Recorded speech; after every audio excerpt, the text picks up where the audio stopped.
Shalom. Thank you for joining us on this journey of discovery through the book of Deuteronomy. Shalom and welcome back to our study in the book of Deuteronomy as we are looking through some really fascinating laws of the Bible and trying to glean off what the principles are that might be applicable for our lives. And one thing I want to say is as we go through this chapter, the goal is not so that we might just know a lot more of this history, but the goal is that we might practice the law of God and walk God's ways in our lives in a meaningful, rational, and reasonable way. And in so doing, we begin to exhibit the will of God, right? So that's what we are doing. And today we are going to jump straight into chapter 23, which is a rather long chapter. And we want to begin with verse 1. He who is emasculated by crushing. Now, what does that mean? I'm not going to describe this. It's a bit of painful experience. Or mutilation shall not enter the assembly of the Lord. Now, what does this mean? All right. This really refers to eunuchs. Eunuchs. People, you know what eunuchs are, right? I'm not going to... Just Wikipedia, all right? So, eunuchs should not enter into the assembly or the congregation of Jehovah. There are a couple of things we want to learn because this term, the congregation of Jehovah, actually comes up again. So what does this actually mean? Well, some people say it means you cannot marry into Israel, right? And yeah, that would seem to make sense if you have been emasculated and crushed and you're a eunuch. It's kind of hard. But what about the Ethiopian eunuch? Remember in Acts you have this Ethiopian eunuch and he's obviously entering the ring. So what is this law about? Okay, think about it. I'm not just going to answer all of this. This homework for you, right? But for those of you who are eunuchs, I have good news for you, all right?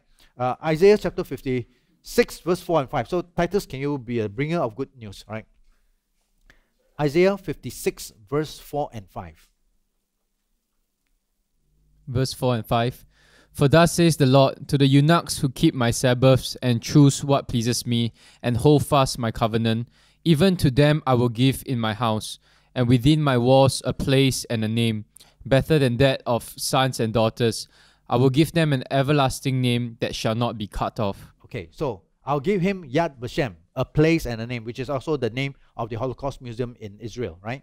In other words, here it will look like the eunuch has no hope at all, right? But in Isaiah, no, okay, let's kind of step back a little bit and get away from all this cultural thing. Let's get back to the broader principle of God's love, right? And yes, even to the eunuch, so the Ethiopian eunuch, you're good, okay? And the rest of you eunuchs, if you believe in the Lord, you're also good. Okay, so that's I thought that's quite interesting. The criteria is not physical, but faithfulness, right? So whilst we may spend a lot of time arguing about who are these eunuchs, so let's move on to verse 2, which is just as interesting, right? One of illegitimate birth. Now, when we say illegitimate birth, like I mentioned briefly before, the word here is mamzer. What the mamzer is basically, in our culture, we would think that someone born out of wedlock is a mamzer. But that's not the case there. In the Bible, someone who is born out of an illegitimate relationship, so out of an incestuous relationship, for example, that would be a mamzer, right? But if a child that's born out of wedlock, it's not considered mamzer, right? That would be someone you want to care for. Maybe even an orphan, right? But not the mamzer. Now, who else is someone born out of an illegitimate relationship? Anyone can think of that? Bonus points if you can. The Anakim, the angels mated with women, right? And they gave birth to all these giants, right? That would also be mamzer, right? So when you think about this, so what is this? Those one who's illegitimate could be talking about the Anakim, the giants, right, of the land. And we know they were, they were there. They had to fight them and get rid of them. So that could also be that. Now, what it's not, it's not talking about a class of, it says here, right? Even to the 10th generation, wow, right? None of his descendants shall enter the assembly of God. Later on, it says in Zechariah chapter 9, verse 6, a mixed race, this will be mamzer, okay? A mixed race shall settle in Ashdod. Now, are you saying that all those illegitimate children are all gathered in this place called Ashdod? No, that's ridiculous, right? I don't think people identify like that. But apparently there's a group of people, which is why I say maybe it could be the Anakim, right? A mixed race. So that would be a whole race of illegitimately born children, and are cut off the pride of Philistines and so on and so forth. Okay, so that just something to consider why this you have a peculiar law concerning illegitimate children. But the next verse gets even more interesting and a little bit challenging for us. An Ammonite, so the mamzer, 10 generations, they cannot go in, okay? An Ammonite and Moabite. Now, who were Ammon and Moab? Lot's two daughters. Was that a legitimate relationship? No, that was an incestuous relationship. So these two are actually both also mamzer. You understand what I'm saying? So that's the relationship between all these verses, why they're all thrown together. So that too, they also shall not enter the assembly of the Lord, even to the 10th generation. So same sort of thing going on there, right? So because they, okay, so now it gives you some other reason. It gives you a reason that they did not meet you with bread and so on and so forth. But actually, the broader reason is that they are actually a mamzer, right? They are illegitimate, or if you like, bastards, right? But they did not meet you, they didn't help you. So, okay, there's some additional sins that they did, right? So I'm going to skip over that whole thing with Balaam and all that. But verse 7 is, you shall not abhor an Edomite. He is your brother. Okay, Edomites are okay. So who are the Edomites? The children of Esau. That's right, the children of Esau, right? So Edom, the word Dam is blood, or Edom is red, and Esau was kind of reddish and all that. So that whole area is associated with Edom. Later on, Edom, some people would associate it with Rome, because the word Edom, Dom, the Da, okay, Dalet in Hebrew looks like a resh. It looks like the D looks like an R in the Hebrew writing. So Dom sounds like Rom. Okay, so but for now we know that this is the Edomites. They may enter, they may be accepted because he's your brother, right? What about the Egyptian? Okay, the Egyptian, who are the Egyptians? Remember the sons of Noah? The sons of Ham. The sons of Ham, right? One of them is Mizraim. Mizraim is just the name for Egypt, right? So this Egyptian, you will not abhor him. You see, you can sort of like be nice to him because you were an alien in his land, right? And the children of the 3rd generation born to them may enter the assembly of the Lord. Okay, now let's just kind of back up a little bit here. Couple of things going on here, right? So first of all, it says that the Moabites cannot enter into the congregation of the Lord, cannot marry into the people of the Lord. But then what about Ruth? Ruth was a Moabite, right? So how come Ruth was able to, I guess, later on marry Boaz? Was that a violation of the law somehow? So I think the way you would think about this is because Ruth said to Naomi, your people will be my people, your God will be my God. She literally converted. Okay, so the thinking here is that, okay, if you convert, so if a Moabite or Ammonite, or what about a mamzer, right, in general converts, does that automatically mean that now they are acceptable? I think that's very appealing in some ways. As a Christian, we don't want to reject anyone by virtue of their particular lineage, right? That would seem that repentance is the key. On the other hand, it could be complicated, right? So this could be something a bit complex. So something to think about, right? How was that? Ruth was Ruth? Yes, right. How was it that Ruth was allowed to enter into the congregation? Now later on, you find Nehemiah a different situation. When Nehemiah restored the temple, one of the things he said was, okay, now all you with all these wives of the Ammonites, bring them out because you are going to cut them off, right? Wow. Okay, so no easy answers. I mean, we're dealing with the Bible here. We're not talking of a magic book that everything is connected. I think that really helps us to understand not just what we are reading, but how to really understand the kind of stuff you're reading when reading the Bible, right? So in Nehemiah, if you'd like to read that, chapter 13, verse, I guess the whole chapter really, right? The law was being read out, and then as they read out the law, they came across this stuff, right? Because they read out the entire law. So as they read out the law, I think, whoops, somebody said, oh, you know, and oh no, this is a problem because my wife is a Moabite, my wife is a Ammonite. So you get to Nehemiah chapter 3, verse 23, and let's try and get there real quick.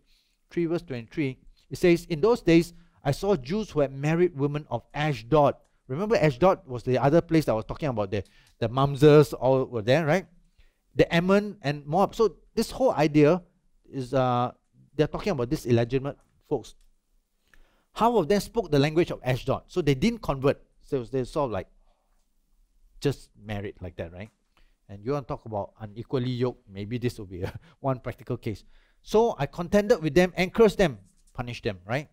Struck some of them, so punish, curse, not like I put a spell on you. I punished them, I struck them, pull out their hair. Ouch! Wow, look at that, you know, pull out their hair. Was that a punishment? By pulling out hair. Made them swear by God, saying, you shall not give your daughters as wives or sons, take their wives or to yourself. Did not talk so. Whole sermon ensued. Okay, something for us to consider. How do we actually apply the same law under different kind of context, different type of situations, under different, I guess, exceptions, perhaps, right?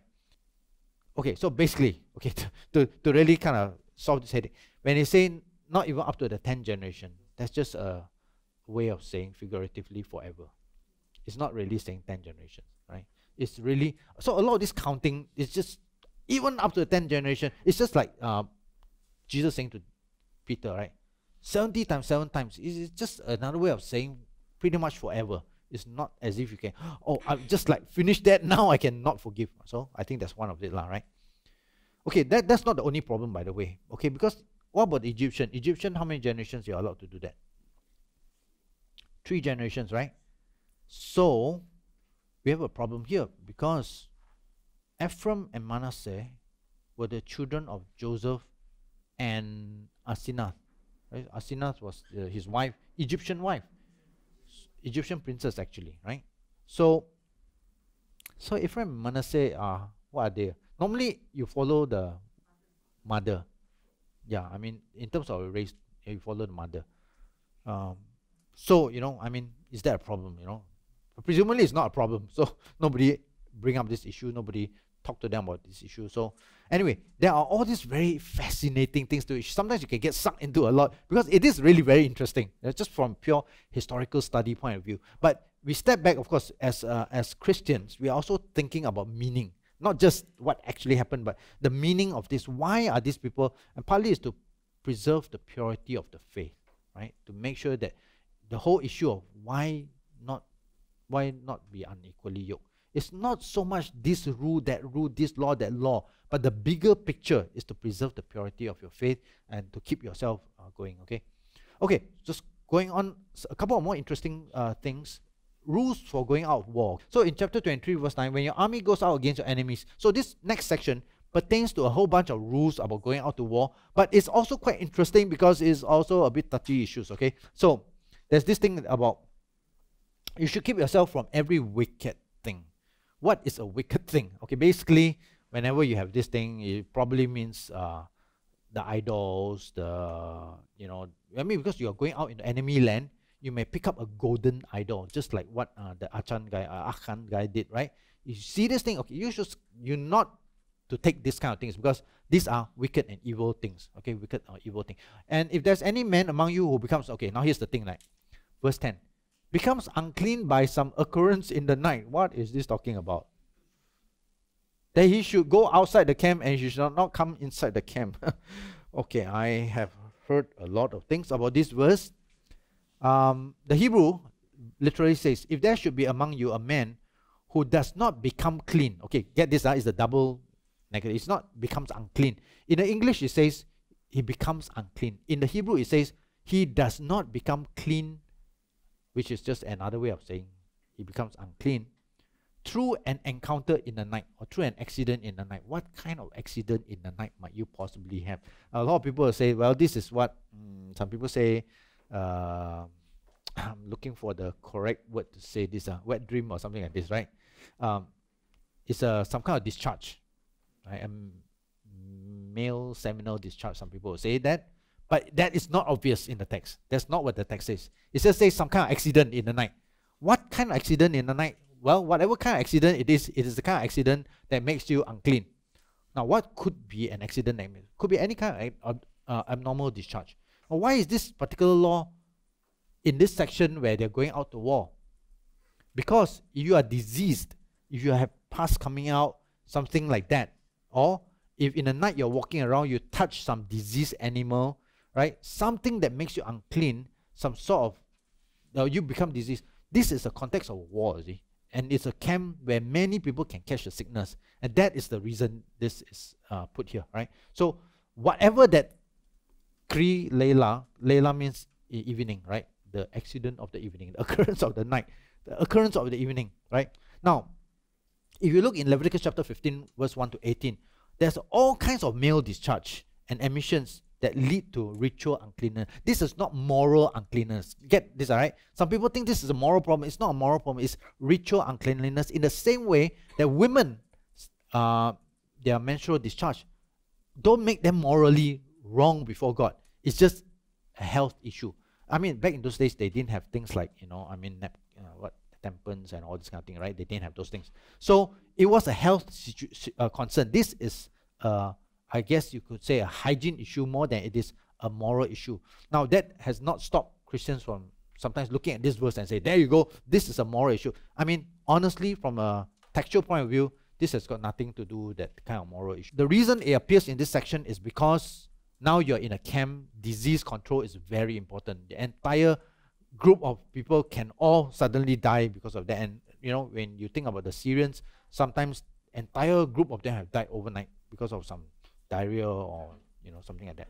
Okay, so I just want to mention that because you do have, for example, in Leviticus chapter 15 verse 19, what is called the nida. Nida is the woman's period, right? Also results in this kind of tammeh. Okay, tammeh and tahor are unclean. Tahor is cleanliness. But this is, again, I want to say, is nothing to do with your moral standing. It has to do with your ritual cleanliness. And I wouldn't even use the word ritual, really. I'm talking about the word hygiene. In our modern day context, what do you mean ritual cleanliness, What you really mean is hygiene, okay? So hygiene was really important. So the question is, because if someone who is ritually unclean, let's say unhygienic, right? And someone touches that person also becomes ritually unhygienic. And if this person who is ritually unclean sits on a chair and later on you sit on the same chair, you also become ritually unclean. So you get this is not moral thing, right? It's not this person hates God, he sits down on a chair and then later I sit on the same chair, I also become sinful already. It's not that kind. It's not to do with sin, it's not hatat, it has to do with tammeh, right? So I mean, you want to think about that. Today, you go to MRT, you just sit down anywhere, you don't care who sits on the chair before you, right? So, does that produce ritual uncleanliness? Well, it's different. Hygiene levels are completely different today and back in those days. So, I think that's the context of this thing, right? Now, verse 12 to 14 carries this idea a bit further, makes it a bit more interesting. It says, you shall have a place outside the camp where you may go out. Now, that sounds so nice, right? A place to go out, maybe take a breath of air, walk around. No, that's what. Just a euphemism for toilet. That's what it means. Okay, it sounds so nice. Yeah, I have a place outside a camp where you might go out. That sounds so nice. Just go out, relax, chill out, suntan. No, that means you have a toilet, all right? And you shall have an implement among your equipment when you sit down outside. It's not talking about relaxing, looking at the birds, okay? When you sit down outside, okay, and kind of know how they did their business. They did it sitting down, okay? So you carry a tool with you. What are you going to do with that tool, that implement? You shall dig it and cover your refuse. Okay, now you know what it's talking about, right? This has nothing to do with relaxing, chilling out, chillax, nothing to do with that, right? It has to do with hygiene. Why? What is the justification? Now, this part, when sometimes you get these laws, they always try to give some kind of justification. And to be honest, some of these justifications sound a bit funny. And this is one of them. What is the justification? Why must you go outside the camp and dig a hole? I mean, we would think it's hygiene, right? Obviously, you don't want it to stink up the place. You don't cause disease because, it is something that can cause disease. But the reason it gives here is super funny. It says, verse 14, for the Lord your God walks in the midst of your camp. So you don't want him to walk around and, oh, what did I just step on? Now, this is this is extreme anthropomorphism, because God doesn't literally walk around. He's not going to step on something, right? So now this is interesting because, okay, so it goes on, okay, so to deliver, God is walking around your camp to deliver you and give your enemies over to you. Therefore, your camp shall be holy. Now you might think, wow, this is a matter of sin and not. No, it's a matter of hygiene. That he may see no unclean thing among you and turn away from you. In other words, God may come to a camp and see somebody, dumb there, and God was not going to help you already, right? We're actually getting quite sophisticated in terms of how we read these things. Because, first of all, some of the explanations given are, I guess you would say, casual explanations, right? It's not as if God revealed that he has this issue. It sounds to me like this was more like a deterrent to them. Listen, you better don't do this. I'll later God see you, right? But it's not as if God said this, we saw like a deterrent. And when you look in the Bible, not all the justification reasons are given on the same level. Some of them are given exactly like this one. You will not think of God literally walking around in the camp, and on the off chance he accidentally steps on something, he gets upset, and now he's not going to help them anymore because you guys, you dirty my new, shoe or something like that, right? Now it's smelly, I'm going to go home, you guys are on your own. That is just strange. But that is what people used to say. So when you read the text, sometimes you have to kind of have a bit more discernment. And many Christians, they just read one thing. Everything is the same level. It's not. They are all they're all operating at different levels. I think this is important. It's a very useful point to learn when we study a text for ourselves. You have to ask yourself, how is this particular bit of thing functioning? Where it's coming from? How did they know these things? And how does it actually work out? This has to do with cleanliness in the camp and health in the camp. 2 Kings chapter 19 verse 35, Sennacherib's army, people write, they probably, the whole camp, they were encamped against Jerusalem. And after that, they went back. So some people, historically, they wrote, probably the siege broke because they had cholera in the camp. Right? So that was the so-called the curse, the punishment. But what actually happened in practice? In other words, how did the punishment come? Maybe as a result of disease in the camp. Right? You could say God sent the disease, but still nonetheless, when Israelites go out, they have to prevent against disease. Right? I think modern army also would do very much the same thing. Okay, verse 15 and 16. This whole chapter is so interesting. I don't know if we can get out of this, but verse 15 and 16. Okay, it says, you shall not give back to his master the slave who has escaped from his master to you. Okay, just think about this for a second. If you see your brother's ox and donkey, what must you do? Give back. But here it says, if this slave has escaped from his master to you, you shall not give back to his master. Okay, what on earth is going on here? Right? He may dwell in your midst, he might stay with you in a place which he chooses within your gates. It's come to your city, right? He may stay in your cities as it seems best to him. You shall not oppress him. Okay, now this is so interesting for a whole lot of reasons, right? One is because, well, it seems like the donkey you have to return. The slave, you don't return. Maybe this is, with the donkey, is a case of social, mutual care, concern, love one another as yourself, right? With a slave, this is not an animal. It's a person. So it's compassion and mercy operating here, right? So yeah, okay, that could be the reason. But what's more interesting is we know of this particular guy in Philemon, right? Philemon, Onesimus.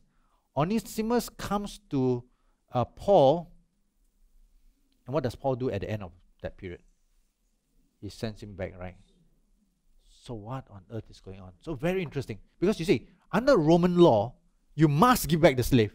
Under biblical law, you cannot give back the slave. Paul kind of kept him for a little while, then suggests to him, maybe you should consider going back, write a letter, and kind of sends him back. But not in a coerced way, not forcing him back, not under arrest, right? So you can see that there's all these different tensions at work here. But really the principle is really, seems to be compassion. Maybe he ran away because he was abused by his master, right? So you should have some compassion. Of course, then we ask, what happens if somebody's maid run to your house? Just because Singapore has its own laws, right? It has its own laws, right? And become your maid. Okay? So these are things, you see, the Bible is not this black and white thing, it operates a lot of principles. But how principles actually get played out in different scenario. Very different. And so many Christians have completely no discernment. They just take one thing and apply it same way across. I think that's kind of misguided, right? Next section, I think we'll go get through this quite quickly. Verse 17 has to do with what they call, let's see, it says here, there shall be no ritual harlot. Now the word ritual, of course, is not there, but the word harlot is the word kadesha, from the word kadosh. Kadosh means holy, right? Kadosh is holy. So the kadesha, why is a prostitute called holy? Because these are temple prostitutes, right? Not necessarily the temple of God, but in this pagan religion, very often the temple, all kinds of funny things are going on. Both male and female prostitutes, right? So basically this is saying that there shall be no such prostitutes, temple prostitutes among. It's just another way to say you should not involve your daughters in this kind of pagan practices, particularly the harlotry, or even the sons, not just the daughters, the sons, because it's both, right? Both the men and the women. And verse 18, you shall not bring the wages of the harlot. So this is talking about same kadesha, right? In other words, do not, let's say you earn money, you are a temple prostitute, you earn some money, don't bring that money and offer it to God. God is not interested. It is an abomination. So now you start to see a pattern. All these things that are to'eva has to do with idol worship, pagan religions, right? So what is an abomination? So later on, of course, you see an abomination in the book of Daniel, for example, right? What is an abomination? So God does not want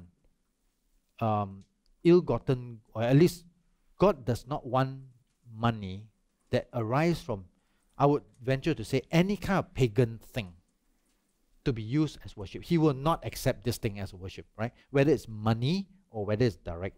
So principally, if we think for ourselves, right? Let's kind of stick with idolatry first. Let's not get into like Singapore pools and all that kind of thing. Okay, that's a whole different sort of debate. But let's think about, let's say some religious organization want to donate money to the church. It would seem to me that the church should think twice before accepting this kind of thing. Because whilst that's, see, practical applications, contextual thing, that's fine. But when something is at to'eva, it's no longer about you. It's about what God wants anymore. It's offensive to God, right? So that's something to think about, right? Now, Singapore pools, is that offensive to God? I mean, we shall leave that as an open discussion, right? But generally, I mean, we don't know where the money comes from, right? When people give the money, you don't know where it comes from. But God basically puts it in place to remind them that that's not what He wants. Okay, so let's kind of jump straight out to that. Okay, by the way, just a quick one. Did they say the dog? So what is the dog? That's right. A dog, a kaleb, is a euphemism. And in case you haven't noticed it, Old Testament is full of euphemisms, full of figures of speech. And if you do not know this thing, the Bible will seem like a very strange book to you, right? And why suddenly a dog out of the blue? And I guess a lot of people say, but Pastor, wouldn't that mean it's so hard for us to study the Old Testament? Well, for them, it was very easy because everybody knew these things, right? For us, it's necessarily difficult because we are so unfamiliar with the context and the history and the culture and the language of the Old Testament, which is why sometimes it's important for us to sit down and learn, right? And actually study from people who actually know these things so that we ourselves can understand the principles behind it before we randomly apply it, make up stuff and turn it into some of our own application, right? Verse 19 to 20 has to do with rules of lending. Okay, basically, you're not allowed. Okay, let's just kind of read verse 19 and 20. You shall not charge interest to your brother, interest on money or food or anything that is lent out at interest. To a foreigner you may charge interest, but to your brother you shall not charge interest, that the Lord your God may bless you in all to which you set your hand in the land which you are entering to possess. Okay, that's so interesting, isn't it? I mean, wow. Well, what's the application in the church, right? I would think, for me, that's like very easy to apply thing. We lend money to people in church, don't charge interest, right? Okay, unless you operate a bank lah. But in the Middle Ages, when the Jews were persecuted, the Christians were trying to keep this law. The Christians didn't want to lend money at interest, you see. So how were they going to lend money at all? they basically asked the Jews to be the bankers, right? That's why you have Rothschild and all that. The Jews didn't want to do this, but the Jews were allowed to do this because they can lend to foreigners, right? So Christians didn't want to lend to each other at interest. They got the Jews to do it. The Jews happily did the banking job. They end up now. How come the Jews are all this? Partly because they were not allowed to do anything else except that. So that's how you have that. So, but here's I guess part of the whole idea. Okay, now remember we looked at I think at Ezekiel chapter 18 about this son, who was his father was a terrible person and his son was a good person. And one of the things he said, he did not receive usury. Right? In other words, he did not exploit the poor people by lending to money to them at a high interest. And that would be breaking this particular law in question, right? Excessive interest, I would say, in some cases.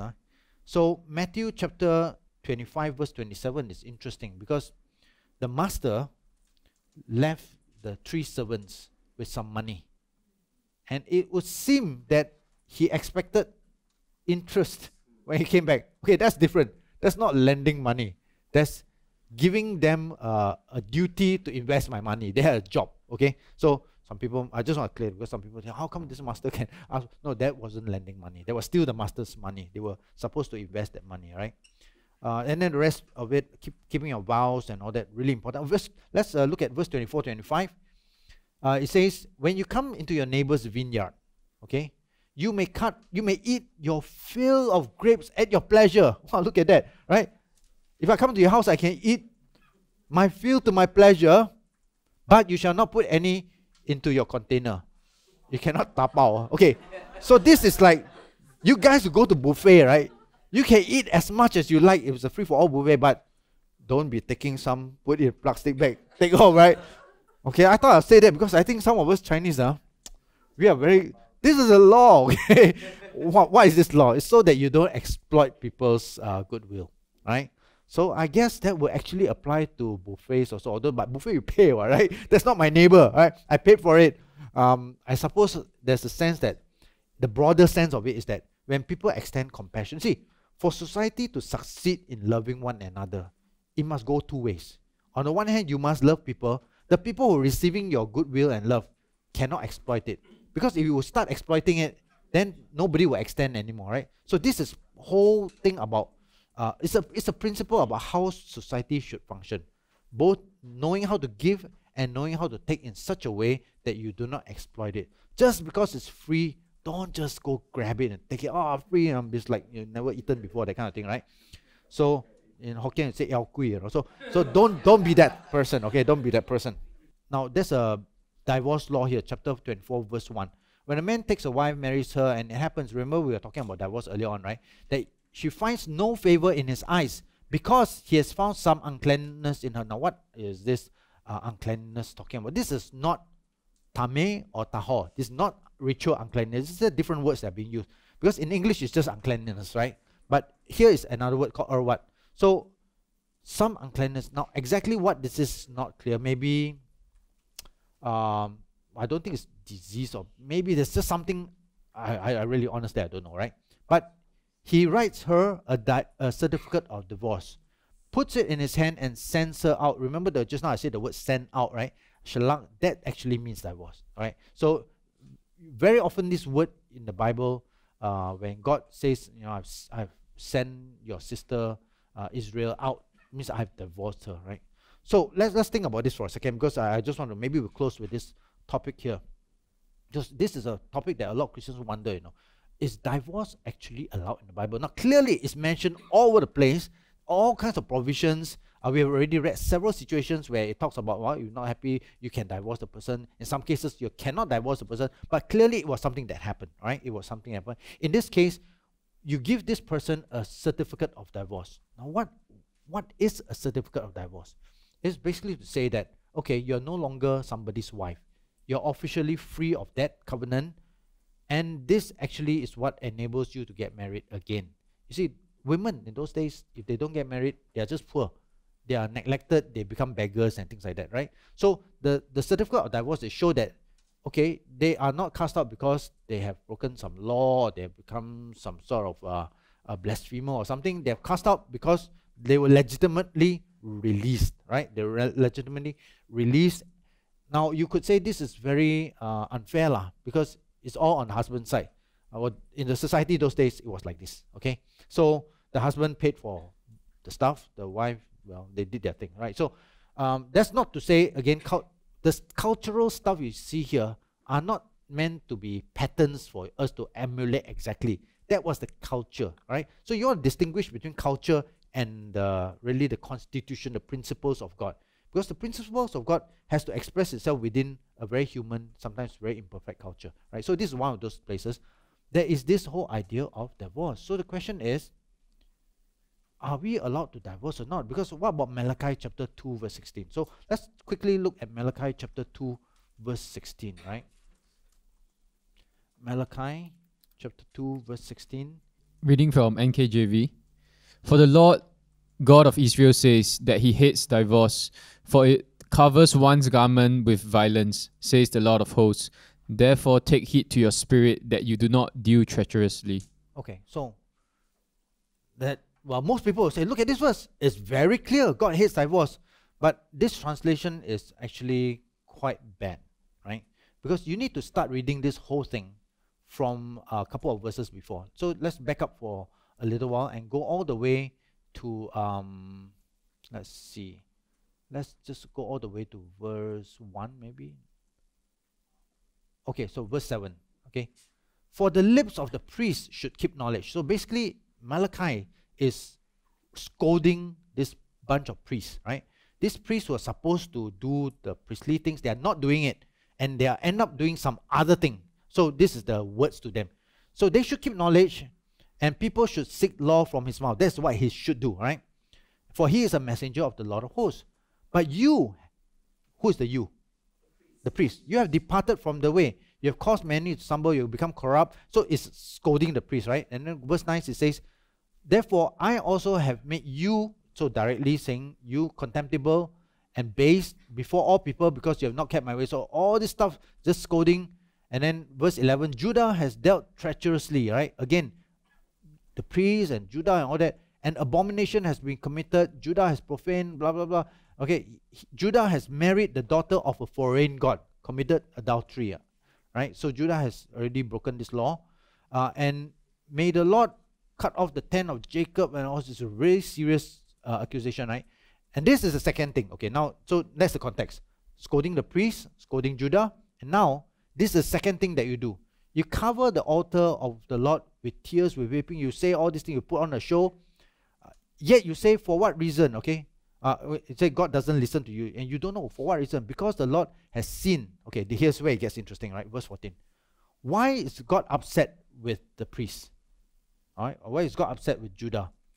Because the Lord has witnessed between you and the wife of your youth, which you have dealt treacherously. In other words, you have gone and played harlot, right? Your wife of your youth, you're not faithful to her. You're out there, you marry other gods. The priests are doing the same thing. They are harlots now. They have gone out there and they're not faithful. Yet, she is your companion. This wife is your companion, right? So, but did he not make them one, having a reverend wife, one? Okay, so all these things. So let none deal treacherously with the wife of his youth. Okay, so who is his youth? His is either the priest or Judah, right? So let's kind of, before we jump into the next bit, who is playing treacherous? Who is dealing the wife treacherously? Is the priest or Judah? Why are you being treacherous to your wife? You did not look after your wife. Instead, you are running around gallivanting with other people, right? So in this context, normally, if you don't like your wife, what should you do? You should give her a certificate of divorce. You should give her, but you did not. You did not release her. Why don't you release her? Because you see, it will affect your standing in the community, your priest. You don't want to do that, right? So the Hebrew now says, for the Lord your God says. Now your English says that he hates divorce. That is not the translation, okay? So let me just try and just move up to the Hebrew and try and translate for you the Hebrew, right? For hates divorce says, okay, so who hates divorce? For he hates divorce. Literally, I'm translating now verse 16 completely for you. For he hates divorce, says Jehovah your God. Okay, basically. Who hates divorce? No. You see, in this text, God is saying, for I hate divorce. But the text says, for he hates divorce, you see. Why would God say, for he hates divorce, says the Lord your God? So actually, what this is saying that this priest, he does not divorce the wife to release her while gallivanting around. So the actual translation is, the he is actually the priest.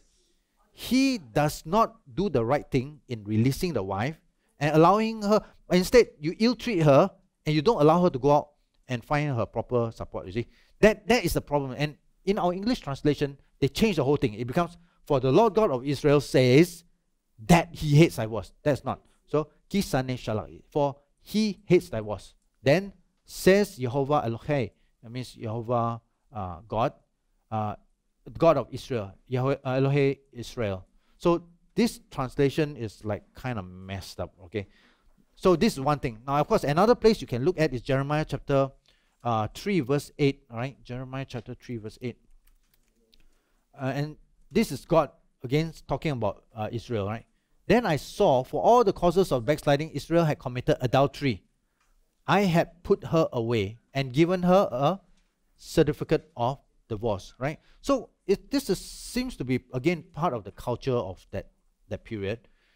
We are not condoning divorce, because I think the basic idea of the covenant is, covenant are meant to be kept. Let your yes be yes, your no be no. You're supposed to keep your covenants, right?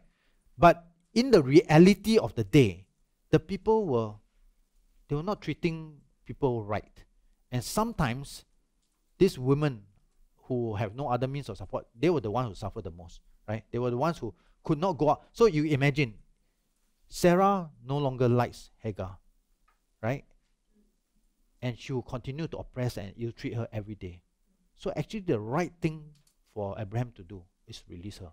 She can go, right? But he hates divorce. He don't want to lose face. Instead of doing that, so that is the context of this thing, right? So anyway, that very interesting textual thing. And in this case, most of the English translations kind of really mess it up here. But that's one reason why we sometimes look at the Hebrew, right? And maybe one last thing before we jump on. If you look back at Deuteronomy chapter, where were we? Chapter 24. Okay, you see this whole thing, right? Verse 3, if the latter husband detests her and writes her a certificate of divorce, puts in a hand and sends her out of his house, right? So she goes out. What does she do? The latter husband, she marries again.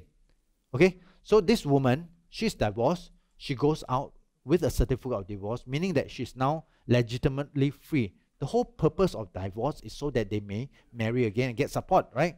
So she marries. The second husband, also dies.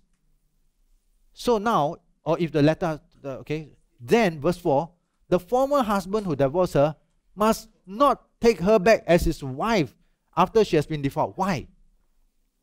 Why do you suppose this is the case? And you think about Judah. Israel got divorced, went out, married some other husband. It says so, right? And God gives her a certificate of divorce. Later on, can she come back to God? Okay, so in order to answer the question, you got to understand why it's saying this. Why are you not allowed to remarry the wife after he's gone to another man? Of course, it says here defiled. But why do you suppose this is the case? It is not clear from text, so you have to imagine and try to put yourself in the shoes. And really, I think the reason here is probably because this is to prevent a loophole for legalized prostitution. Right? So some people, okay, in Japan, for example, right? In Japan, it's actually prostitution is actually illegal. But there are many of these red light districts, right? So how do they get around the law? Well, when you go there, yes, prostitution is illegal, but this lady, right, becomes your girlfriend for 1 hour lah. And because she's your girlfriend, then it's not illegal anymore, okay, to have sex, paid sex. So they are actually finding a loophole in the law and getting through, right? So maybe here was a case when some people were finding a loophole in the law, right? I marry, I let out, you pay me money, then I take back, then I just like rental wife like that, right? So I think this could have been one of those situations to prevent the woman from being in this situation where they are being just transacted around like material. So that could be one of the reasons, right? So the former husband can, because defile, for it is an abomination. Okay, that's the word abomination again, right? So other things, so that becomes prostitution. So prostitution, maybe even temple prostitution, right? Okay, so that brings us really, actually there are more laws concerning wife. Verse 5, if a man has taken a new wife, okay, we kind of covered this, right? You don't go to war, a whole bunch of laws pertaining wives, some other laws about being compassionate, right? If someone owes you money, you cannot take back his lower or upper millstone. Why? That is his means of making money, you see. So let's say a carpenter owes you money and you take away his saw and his tools. How is he ever going to pay you back? He can't work, you see. So these are all common sense laws, I would say. They are not laws in the sense of God's constitutional laws. They are laws as in how to express God's kingdom in practical ways within society, right? There are some more laws about kidnappers. Kidnappers are to be killed. I don't know why they went. Do they have a lot of kidnapping there? You know, I'm not sure, but why they do have such a law.